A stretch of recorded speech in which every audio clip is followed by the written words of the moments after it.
Yeah. Okay, so how has it Yes. been going? Oh yes, this week. This week. Um. hmm. So, s- um, there was I went to the voice channel. I went to two voice channels. Um, one one person was talking about they're standing by a bridge and they were talking about like music and cultural stuff, and then the other was talking about like Instagram versus like I don't know some other like platform. So there are people who were like talking about like talking from like South America. Then there was someone from um, Mexico who sent some like who continued to send audio about like just stuff that gone on, stuff that happened in this day. Sent the audio and then the like text so I could read it, Mm-hmm. and then I answer questions about like, oh, what does this word mean and like stuff like that. Um, so yeah, and then I like sent some a little bit back and trying to like get the the vowels for like the accent and like the intonation and all. So yeah, and then there was like because I went through the some of like the English learners who were learning Spanish, and they like some of them were saying that it's so difficult to like really get a good accent. Some of them are like one was Dominican, and he Mm-hmm. said that the Dominicans say that his accent is neutral, even though his family's Dominican. So he's trying to improve that. But yeah, it was a good mix of like different, people. Okay. Okay. Firstly, do you mind me filming this or like have filming this conversation or? Cool. Okay, great. And then, like I can upload it on YouTube or upload it, in the videos, course videos. Is that fine? Mm. Awesome. Um. Okay, that's great. How has the exercise been going? The exercise I gave you. Oh yes. So that's been going good. I've been trying to like use that in the conversations. So like talking about what's going on in my day and then saying like my thoughts about it. But I feel like it's challenging me to think about like what are the words I don't know, which I'm realizing is a lot more than I thought. So I need Yeah. to learn more vocab. Do you remember what you had to do in those cases where you didn't know what to sort of say? Mm, not exactly. Well, what you do is you translate it using DeepL.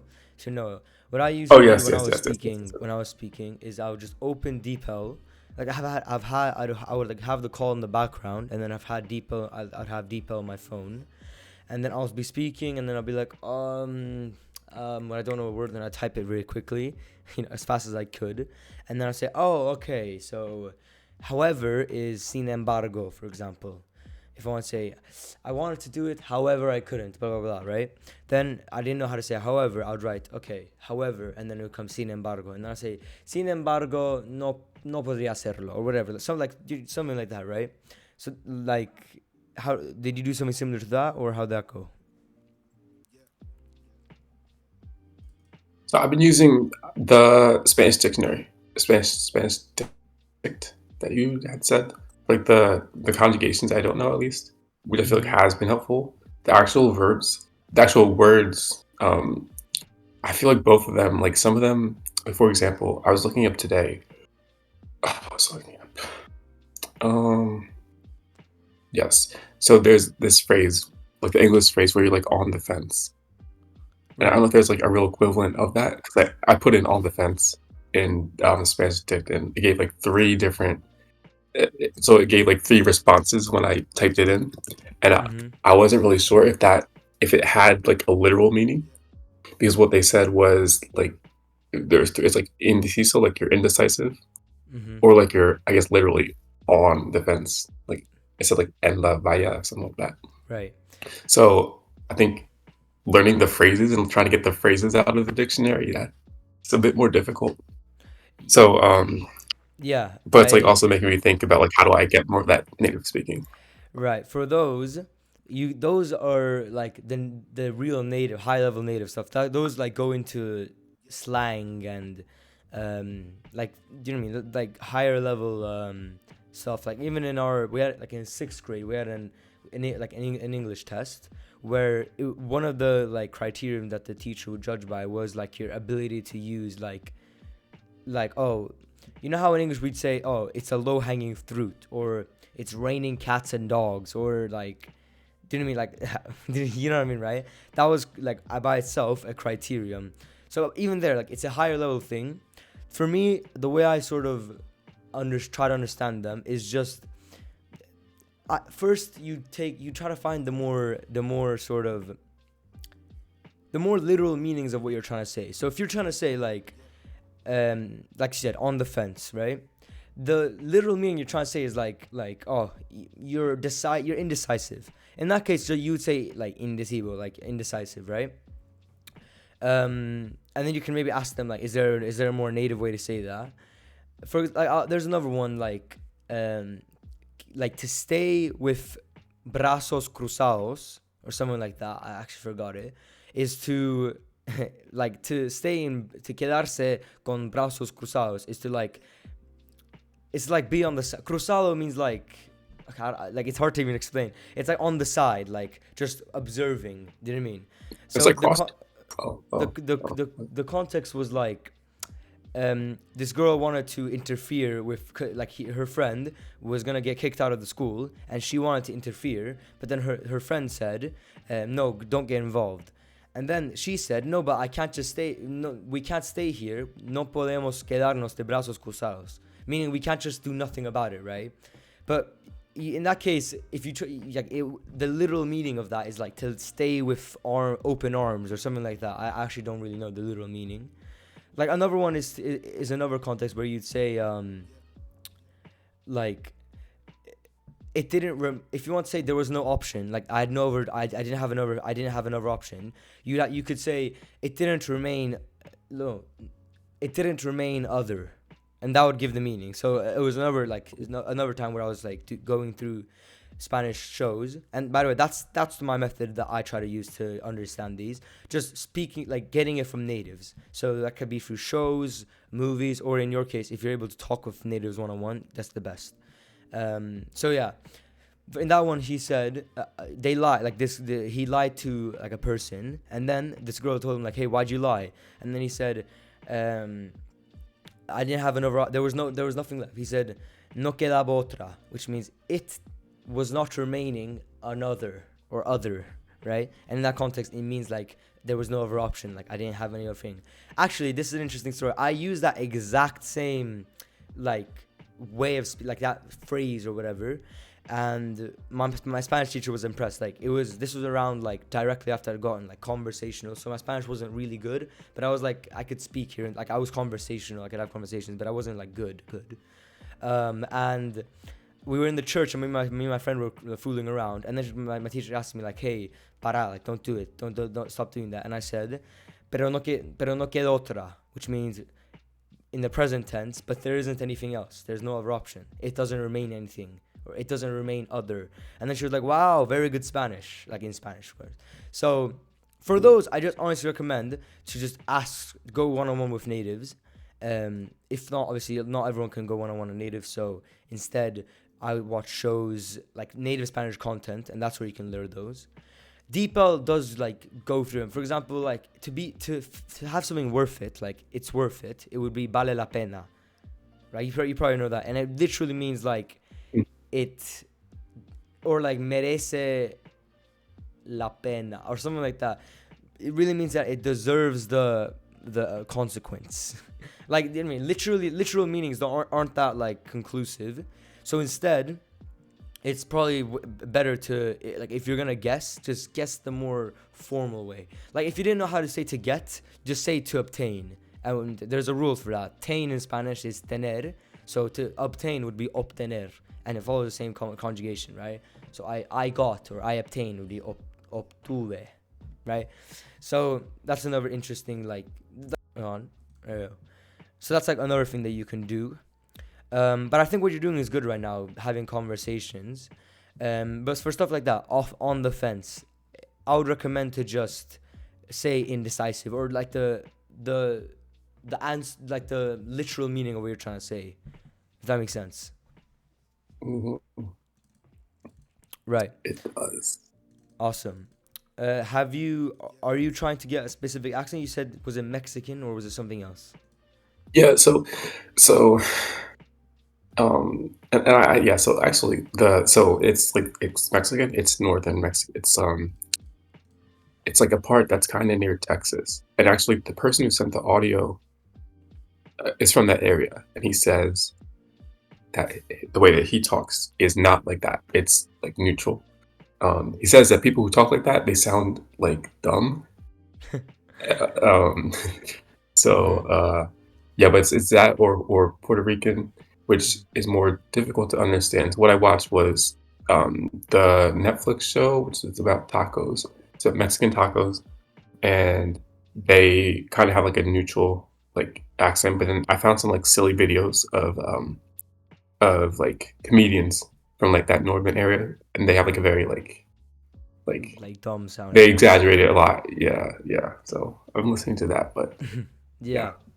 Yeah. Yeah, actually the other day I had like this dinner with like, or we had like this dinner like meeting because of like, it was like a school project, right?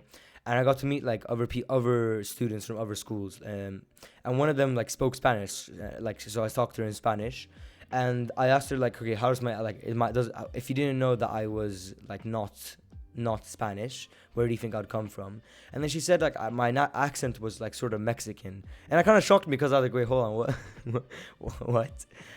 Porque a mí no parece que hablo como un mexicano, but that's what she said. But for other people, I got like a neutral accent.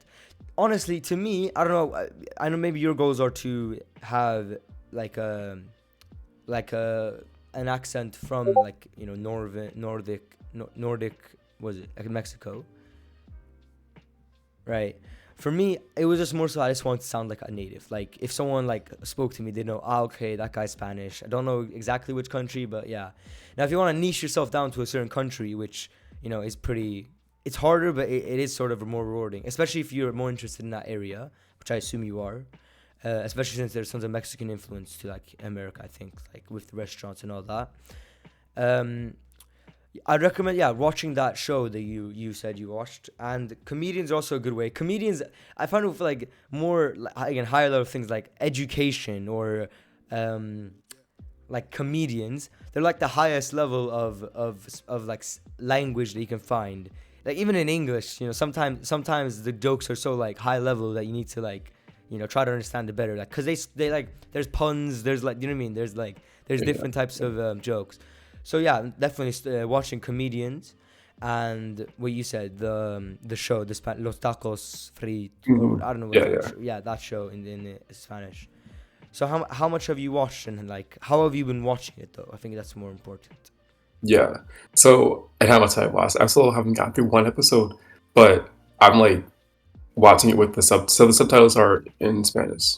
The the audio is in Spanish.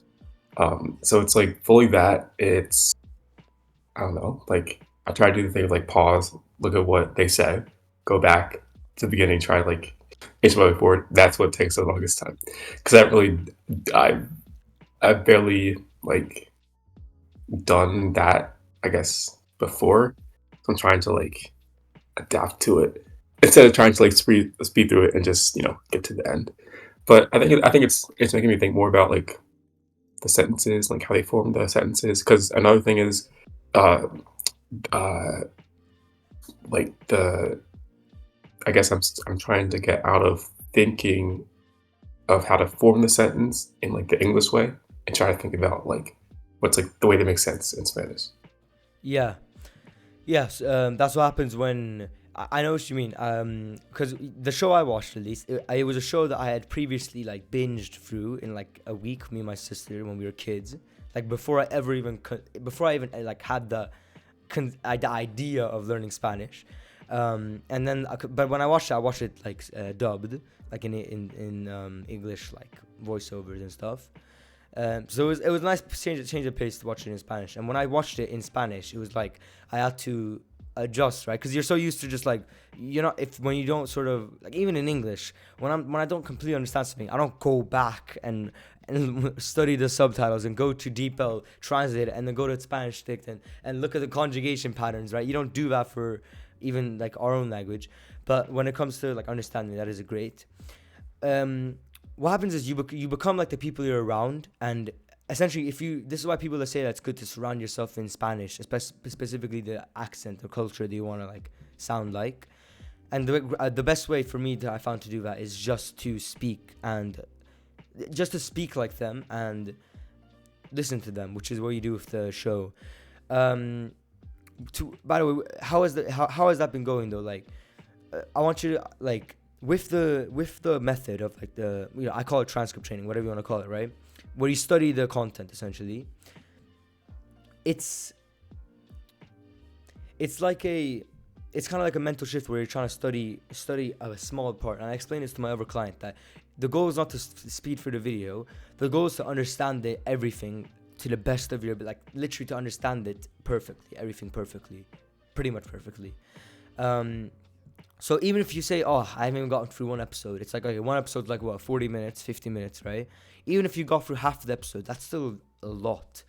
And what really made this like click in my brain actually?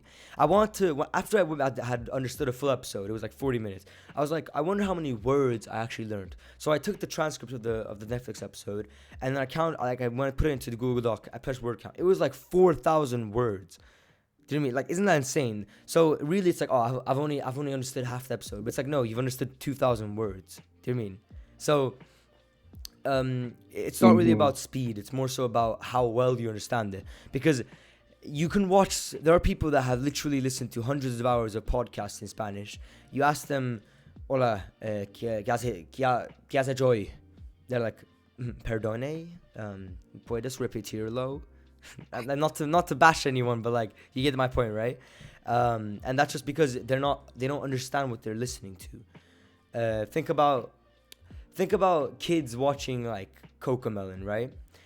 It's like they're watching English, but what are they gonna learn from that? They're gonna learn what? No, I don't know any nursery rhymes, but you get my point. They're gonna learn no, I don't like it. Ooh, do you know what I mean? They're gonna learn kid stuff, right? Yep. So if you don't understand it, then there's no point to it. So it's better to understand a big chunk of everything and like get it to a native level than it is to not. So like don't get sad about that. And also, by the way, the higher part of the method is to speed up that content. So it's interesting, right? You watch it slow, normal speed. It's like, oh, it's so fast. Then you make it to like 1.25. What is this? It's like impossible to understand. Eventually, you get to a point where it's like, okay, I don't need subtitles. I don't need anything. Put it to 1,000,000 speed. I'll know everything they're saying. You've almost memorized it. Then you put it to 1, like the regular speed, and you're like, why are they talking so slow? And then when you speak with natives in real life, you're like, okay, maybe you can speak a little faster. You know, usually it'd be like, oh, can you speak a little slower? But when you get used to people speaking faster, then that's where you're gonna emulate. Just like how you give your kid Cocomelon, they start doing, when I was a kid, this guy, he did origami tutorials. His name was Rob. He cut his hair on camera, and then I took a scissors and cut my hair just like his. I was like, do you mean because we just imitate what our parents did, or not our parents did, but like we just imitate what we saw, just like how we imitated our parents when they spoke, and then that's how we learned our native language, right? So to emulate that, I just watch the show, right? And you know what to do, right? Go back and try to understand what they're saying. And you know what I mean? That you'll get that mental shift of like, okay, to use this, I say this. Like, if you want to say it makes sense, you'd say, tiene sentido. It has feeling, right? Wait, is that? Yeah, it has feeling. Which like you'd think like it doesn't make so much sense, but when you say like, oh, tiene sentido, it means it makes sense, right? So even there, instead of trying to make it makes sense, like it makes se crea senso. Like if you said that, it would be like, oh, what are you saying, right? But then when you hear native say tiene senso, so yeah, using the DeepL, and you said that it helped you with like the SpanishTix.com helped you with the conjugation patterns, right? Yeah, yeah. So Yeah, and you said it has like at least on the desktop version, because I tried on the app and it doesn't highlight, but like on the desktop, like it highlights the whatever form I searched. So that helps. that's great. Yeah, 100%. You seem like you understand, like you understand the regular grammar, the regular common tenses. The one thing, how has the subjunctive and the mood tense sort of been going? Yeah, so good.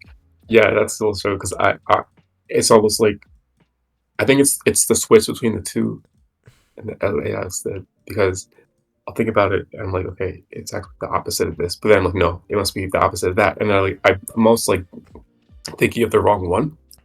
In some cases, some I have memorized "pa que sepa," um, uh, "para que sepa," and mm, one is like "espero que pueda." Like Mm-hmm. they just like kind of are memorized, but the other ones I have to think about it. Like they're kind of like one of them was this so sonar sonar like sound like or something like that, Right. and yeah, and like the present tense regular seems to be like irregular. Not regular. This present tense is like irregular, and I think about it like trying to put that into the subjunctive. I just get confused, so I have to keep looking that up. Right.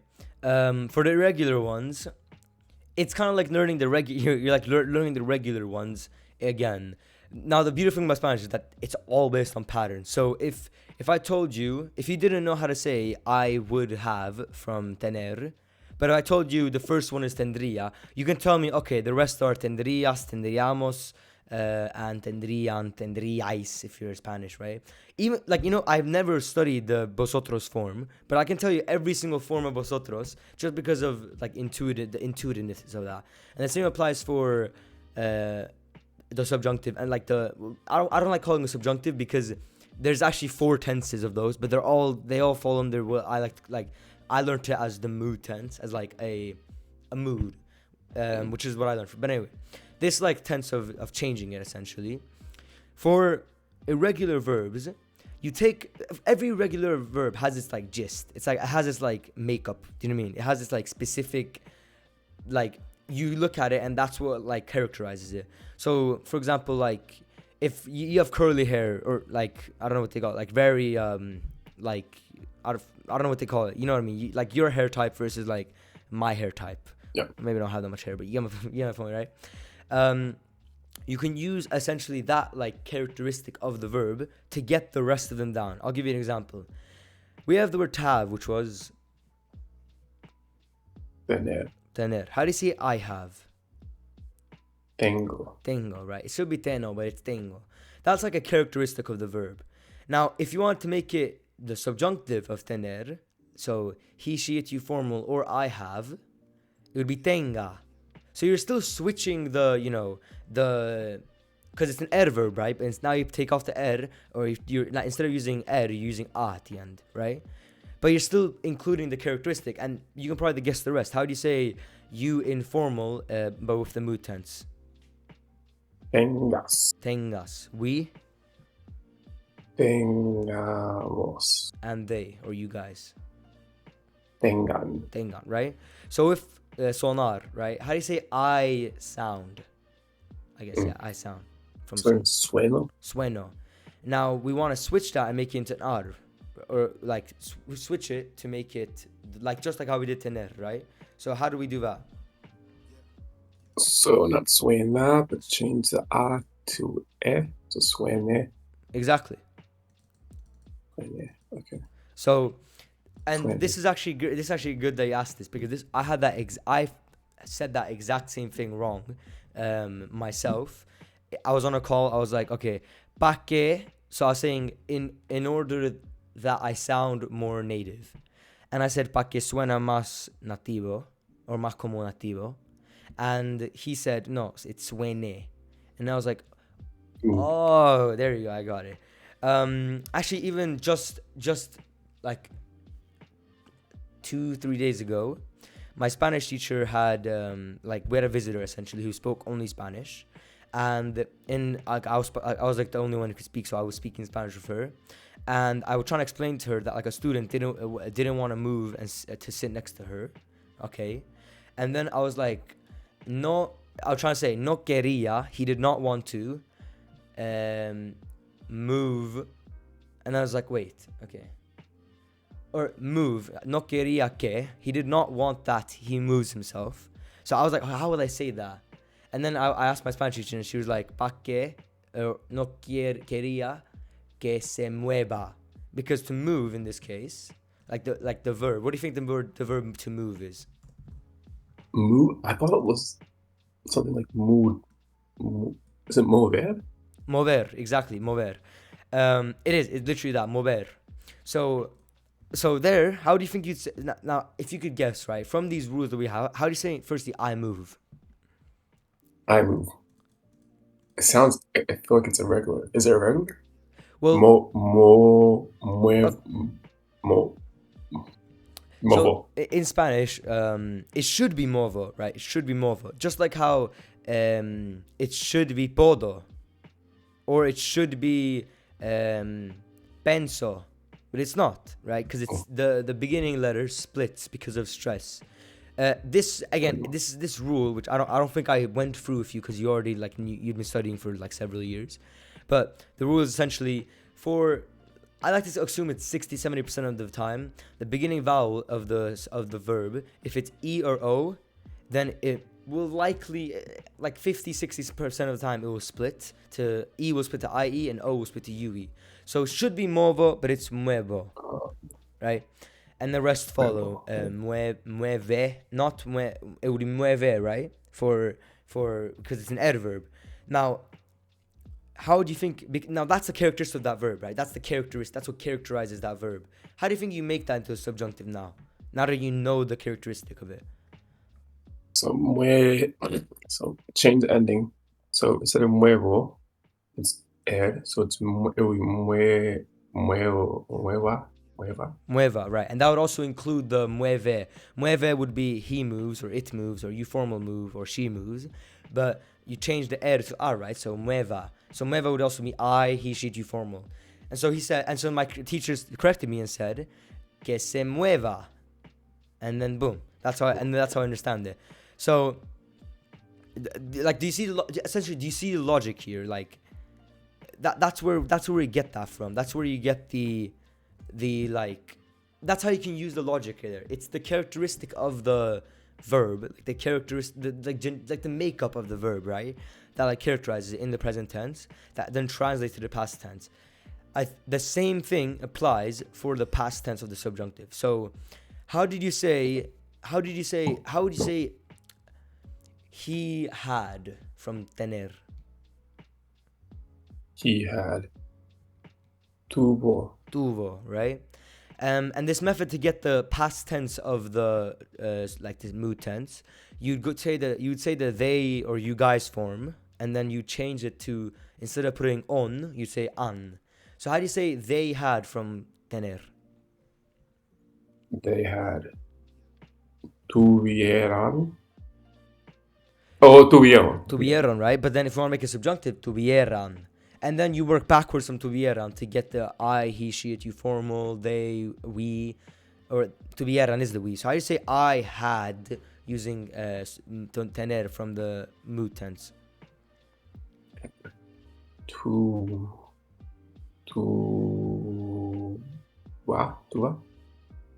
So work backwards from they form. Firstly, I say they form past tense without any mood tense, just regular. They had the donuts or they had the pancakes. Tuvieron. Yeah. Tuvieron. Tuvieron las panqueques, whatever, right? Tuvieron, they had. Now to make that into the mood tense in the past, you take instead of on, it would just be an.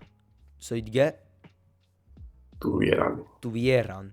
Then work backwards from there. So we have, for example, like this is the same process from vamos, right? From vamos you get ban, bas, ba, right?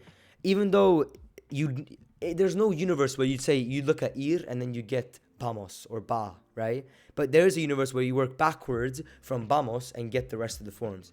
Same way.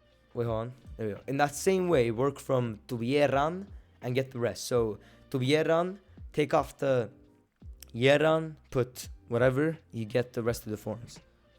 So how do you say he had or I had from the subjunctive form in that case? Tuviera. Tuviera. Great job. Tuvieras. No, tuviera. Tuviera. You informal.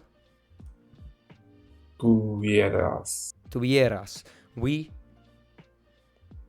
Tuviéramos. Tuviéramos. Great job. And great. That's it. That's literally it. That's how you get the irregular forms. There are, again, like from saber, it's sepa. Like, for example, that's one of those that I literally didn't know until like a few weeks ago. And by the way, that shows that like you don't really need to know every single one. I literally didn't know the past tense of conseguir or seguir for the longest time. I still don't know it like by heart. I think it's segui, seguimo. Yeah, okay, I know it, but like the point being, like, you don't actually need to know it all by heart. But that's how you do know it if you want to like get there. So that's like the method. Very extremely simple. Okay. There's no like mind games. But there are exceptions. So saber becomes sepa. But again, once you know sepa, all right, you know sepan, sepamos, sepais. Even though I've never studied vosotros, but I just know it's gonna be sepais because of the like consistency of that, like the intuitiveness. In the past tense, for example, we can practice that if you want. And this does actually kind of make sense. It does tie into it because the past tense of saber, the point in the past, was, well, what is it?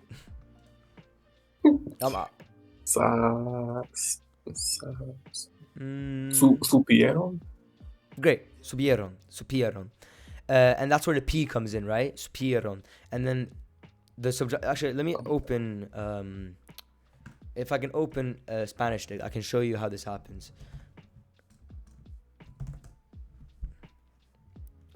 So, hold on, let me share my screen. Actually, can you see my screen?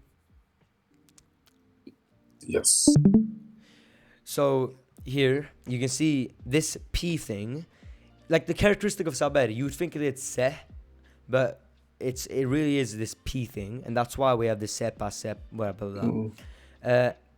You see supieron as the past tense, they knew, right? And there you go the supieran, and then work backwards from there. Supieramos, supiera, supieras, etc.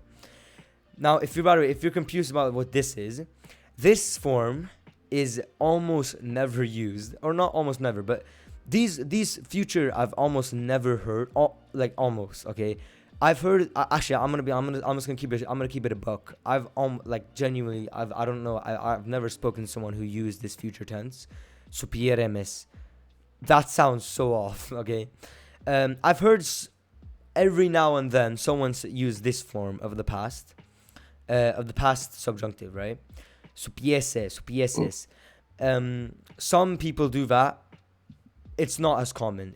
I think it's more so. It's very. I don't know which country it is, but it's kind of like bus. This is a bus, by the way. This one. It's kind of like bus. It's like sabe, or like sabes, right? Instead of sabes, even though they both mean the same thing. Yeah. It's not that like important. So just don't mind these two, future and then ese. But yeah, that's how you get them. So sepa, blah blah blah blah. Supieran, supieramos, supiera. It just follows a rule. How do you think it would look like for decir? If you could take a guess. Diga. Oh. Yeah. Okay. Diga. Oh, so is it based? So this one is interesting because in the present subjunctive, it's based on the G, but then in the imperfect, it's based on the J.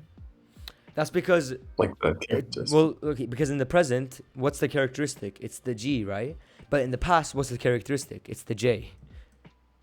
Oh, okay. But this one follows our rule. Look, dijeron, dijera, and then, or dijeron, and then dijeran, and then work backwards from that. You got dijera, dijeras, dijeramos, etc.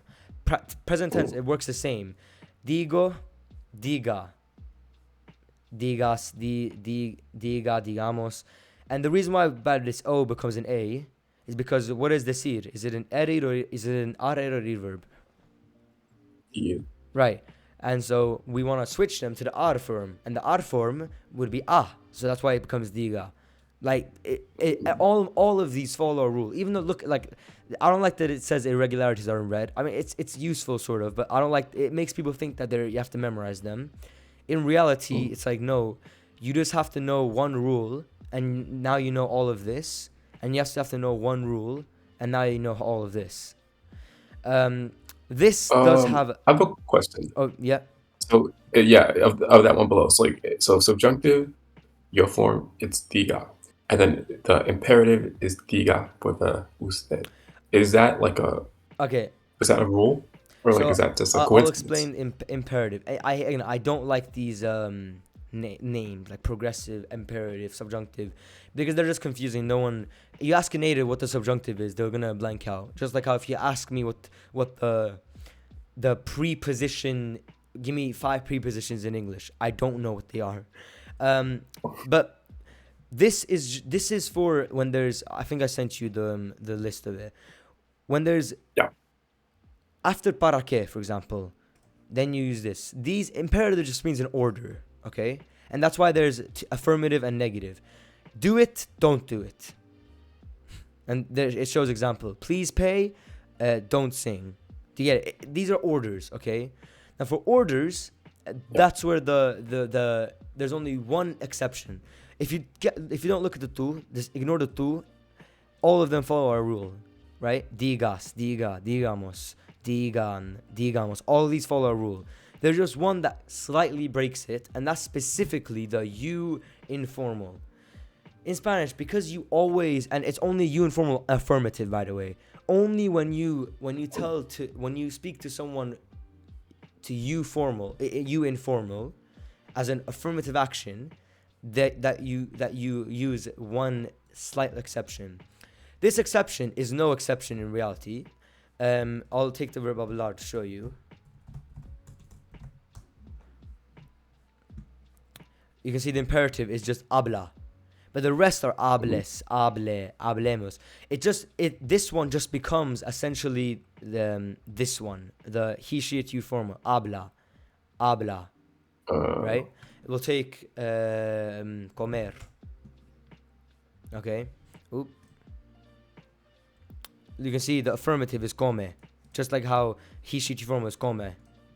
But then you look at don't mm, eat, then it's no comas. It follows the regular rule. Bibir. I always use hablar, comer, and bibir because they're so super simple. What? Hmm?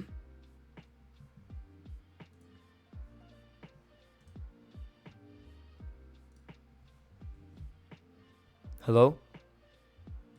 Oh yeah. Yeah, sorry. I don't know what happened. Bibir. Yeah, for example, in bibir. So, so you informal live as an affirmative action is bibe, just like how it's bibe here, right? But the don't live follows a rule of no bibas. It follows this thing. So essentially, affirm imperative. It literally it's the same as the subjunctive. It's the same. One difference being that you informal, which is why I hate dividing it like this because it's confusing for no reason. I see. I see. Okay.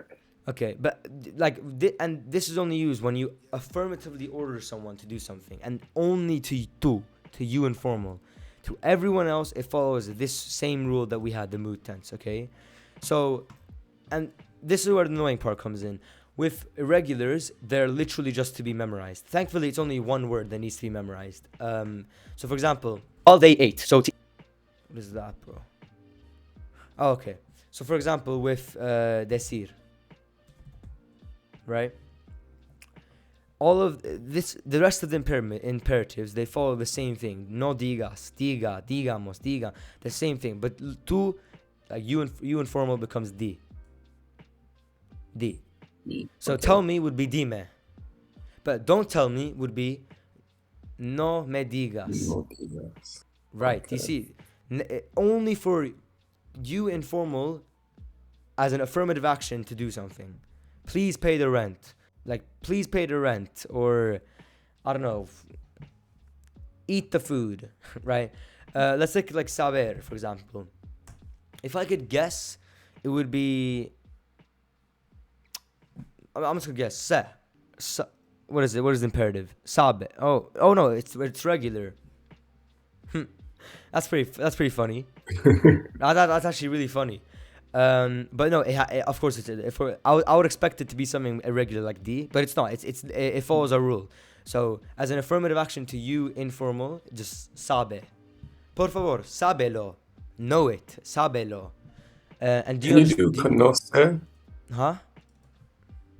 Conocer. Conocer. Okay, let's like guess how it is. Okay, so how do you Oh, think the subjunctive would look like for conocer? conos.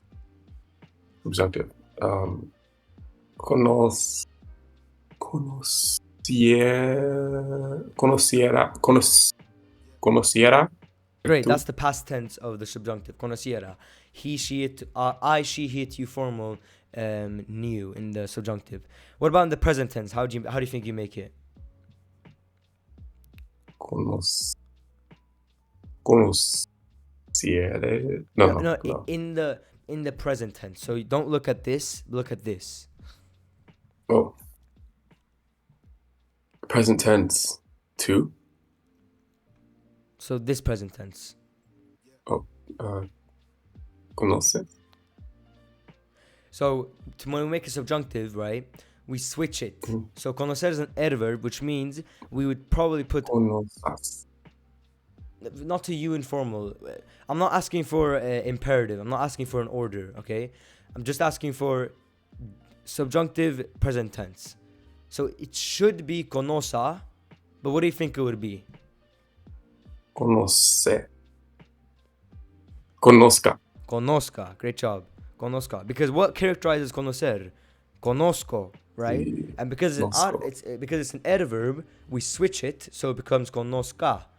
Let's say conocer was an adverb, then it would be conozque, but it's conozca because it's an adverb, right? So conozca. Now, how would you think we'd say to, and obviously the rest follows. So conozcas, conozca, conozcamos, conozcan. How do you think you'd say to you for you informal as a positive affirmative action as an order to know it using conocer to you informal. To you informal. Conos. Conozcas. So conozcas would be this present tense. Again, there's one exception, okay? One exception to it's only one exception, okay? If I want to say don't know it as an affirmative action, it would be no conozcas. You would be right, okay? No But there's conozcas. only one exception, which is that the you informal, positive you informal as an affirmative action just becomes the this form, the el ella form of the present tense. So conoce, just like how we have Conoce. conoce here. If I'm telling you to know it, I tell you conoce, and it would come after this time. Conócelo. Mm, But if I tell you don't okay. know it, I would have to say no lo conozcas. That's where this comes in. You Okay. get it? It's only one. Like look at it. You can see the red. There's red everywhere except for this one because this one is literally just the same as this one. Just like how if I wanted to tell you informal as an order to speak, it would be habla, but don't speak would be no hables. You get it? It breaks. It just becomes the el ella form. How do you think that would happen to bibir? Vivir. Okay. Vivir. Okay. Viva. Viva. Tú and no vives. What? So if Oh. just like we follow our rule, right? Bibe. Let's take another one. Let's take something Okay. that's more irregular. Sentir. Okay. sentir, Okay. right? So it has to end like a like a So we have one characteristic here. If we're, like we're let's say we get our subjunctive, right? You know exactly how this goes. Characteristic of sentir, what is that? Siento. So it's an ir verb, we make it a. Sienta. Sienta, sienta, sientamos, or yeah, sientamos or sintamos this time because it doesn't split. And then sientan. Very simple. Now, how do you think the order of that would be? An affirmative order to you informal. siente. Great job. Siente. But a negative order to you informal. No sientas. No sientas. Great job. So do you get it now? Siente, feel good. Siéntete bien. Feel good. Or yeah, siéntete bien. But don't feel good. No te sientas bien. So I hope that you don't feel good. Espero que no te sientas bien. Or I hope that you feel good. Now this time we're not using imperative, but rather we're using subjunctive, which means to be espero que te sientas bien. So that's where we use the subjunctive. As an order though, if I'm ordering you to not feel good, no te sientas bien. But if I'm ordering you to feel good, it would be siéntete bien. Mm-hmm. Okay? So this is the only exception. I guarantee, like literally, you don't have. There's one word to memorize. Essentially, it's very simple. And the rest of these, they're super easy. There is this. Literally just ignore these. These are super annoying. And then here they have some. Yeah, they have some nice examples here. But yeah. So does all that make sense? That's how you get the irregular forms of that. Is essentially we just gotta follow these rules. So just like in the regular, we have some sort of characteristic, right? We have tener. Let's use tener as one last example. Tener. Firstly, let's get the subjunctive form, right? Not as an order, just a subjunctive. How do you think you'd say he has from the mood tense? He has. Or I have, or it has, or you formal have. No. Tuviera. No, again, not the past tense, the present tense. If you're saying the past tense, then yeah, tuviera, right? But that's had. I'm just saying you have. Like have. He has in the present tense, but the subjunctive. Tenga, right? And then you informal have. Tengas. We have. Tengamos. They have. Tengan. Right. Now, if I'm ordering you to have, and I'm ordering you informal as an affirmative action to have, how do you think I'd say that? Tiene. Right. Should be tiene. Should be. You follow the rule. Now, again, this is what's kind of annoying with these. It becomes ten. Ten. Oh, for example. Again, these ones are supposed to be memorized. It's one word you need to memorize. Just like we had to say, we had di, right? Di, ten, etc. But the rest follow the rule. Okay, let's say we have, let's go ber. This one follows the rule, for example. So be. We can scan through tons of them. I know aber has an interesting one. It's which is very interesting actually. But yeah, it's If I'm telling you to have done it, which by the way, this is almost never used. But then ayas or aya is used a lot. What's another irregular verb that we can use? Let's take seguir. No, pedir. Yeah, pedir, for example. This one follows our regular rule. Pide and then pide. It's imperative formal. Okay. To ask for it. Ask for. Come on. Like I'm as an affirmative action, I'm telling you to ask for. Then pide. But don't ask for. No pidas. Does that make sense?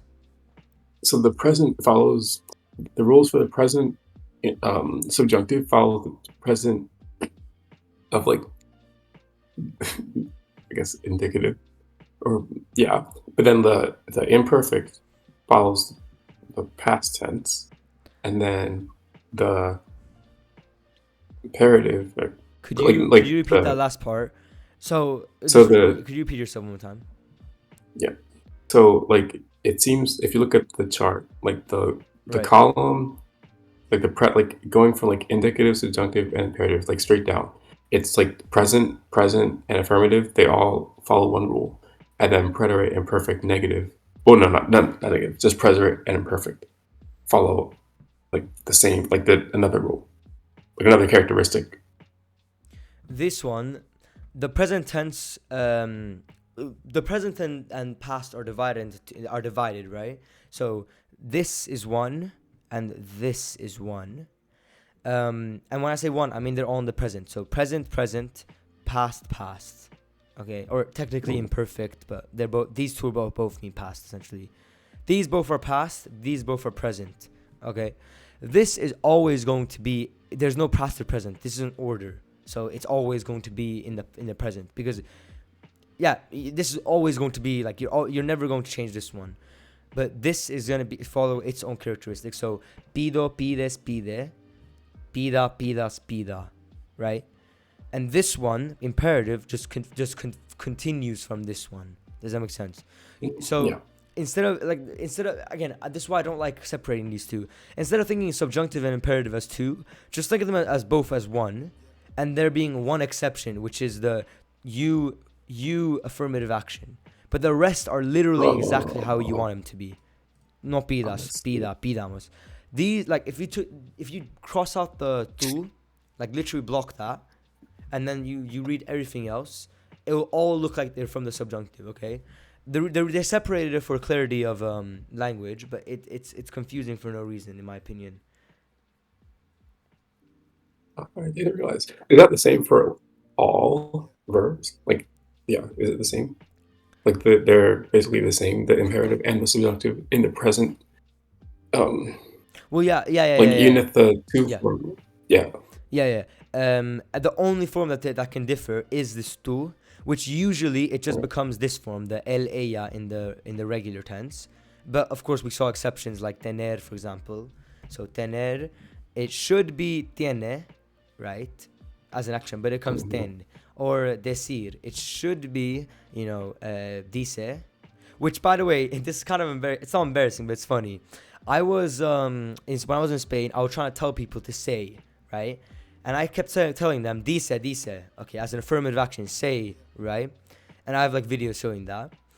But in reality, I said it wrong. Because I followed the rule. I said dice, dice, but in reality, I should have said di. So Mhm. even like myself, like maybe if I'm recording, I'm gonna put a video up. Por favor. Dice. I'm such a sigma. But yeah, in reality, I should have said D because I was saying an affirmative action to do. So even there, that's an example of literally in real life that I got this wrong as well. This I said dice, which should be dice following the rule. There are exceptions, so it becomes D. But most of the time, it follows the rule. Let's take the verb saber. Boom, it's sabe, right? It follows the same as eleya. We take the verb ber. Oh, ber. Boom, it follows our rule. Like it follows. Look. Do you informal be? See it. See be. Eleya be. They're both the same. Any other like irregular verb? I'm trying to think of one. Let's take actually ser and estar. I'm gonna assume that this is going to be irregular. Let's see. Yeah, here it becomes se for you informal, even though it should be s, but I guess they just swapped the two letters around. It's kind of funny actually. But then look, the other form is literally the same as the subjunctive. Seas, no seas, sea, seamos. Do you get it? It's the imperative. It's unnecessary. They made this entire section called imperative when really the only difference is the you informal affirmative action. That's literally the only difference between these two. So they're essentially one. And also, by the way, if you're confused about the past tense, this this imperative means order. You're always gonna order someone in the present tense, okay? Like literally every single time. There's no time where you're not ordering someone and you're not using present tense. Even if you want to say, and I told him, bro, do it. In that case, you're still using the present tense because you told him, and then you're moving back to the present tense to say what you told him, right? So there's no universe where you don't use this. This is always talking about the present tense, which is why it's always is using the present tense of subjunctive, never this past tense. Make sense? Yes. This is only for orders, Makes by the way. sense. I wonder what is this for estar. I think for estar it's going to be regular. It's gonna be normal. It's gonna be normal. Está. Yeah. Look. Está. Ella, to be. He is, for example, she is this one, está. And if I'm telling you informal, hey, be, then it's está. But don't be, no estés. Just like how we have estés from a subjunctive here. Yeah. Okay. And the past tense, extremely simple. We already went through. Estuvieron, and then boom, estuvieran, and then work backwards from that to get the rest of the forms. But this is not going to imperative. But imperative is essentially the present tense of subjunctive, just with one exception being the too informal, as an affirmative action. Okay? Okay. Yeah, I didn't realize that about the past and present between those two. Like that is eye-opening for me. I didn't realize that. Really? But yeah. And when watching shows, that's like what I just did now, where I looked, like you look through the tenses, right? If you're ever confused about the tu imperative, when I hate using that word now. Okay, the you informal affirmative action. So when I'm ordering you formal to do something, then you go down to imperative tu, and then that's where you find it. It usually, following our rule, it should be the same as the el ella in the present tense, but there are exceptions. Like tener becomes, it should be tiene, but it's ten. Decir, it should be dice. You know, when I look back at that video of me saying dice, it's so cringe because I was like, oh bro, it's not dice, it's di. So it should be dice, but it's di, right? But like for example, ber, right? Don't see is no beas, but see is just be. It just follows. What do you mean? Don't speak is no hables, but speak to you to tu is habla, right? Eat, don't eat is no comas, but eat is come. Like eat in an affirmative action, bro. Eat, come, por favor. Eat it, cómelo, right? Yeah. So yeah, just don't think about the different like names of the imperative, subjunctive. They're essentially the same, except for literally one exception. And I sent you the when this subject, like you can see even in my when I sent you like my summation of when you use the subjunctive, I included the imperative. I didn't even know there was imperative or different things. Like when I sent you this, okay, when you order someone, that's the imperative, and I put it together with the subjunctive, which is the other part, because they're both pretty much the same. There's only one exception, which is the one I put. So don't think of it as imperative subjunctive. Think of it as just the mood tense, and because it's used to put a mood, that's why. I didn't think of it. I didn't call it the mood tense. It was the language language transfer app that I used. Which you can call it whatever you want, just don't calling it the real names.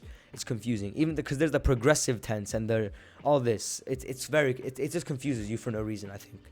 So just think of it as subjunctive, subjunctive, and within the subjunctive, when you order someone, there's only one exception where to you informal affirmative action will be the same as he, she, it, you formal in the present tense regular.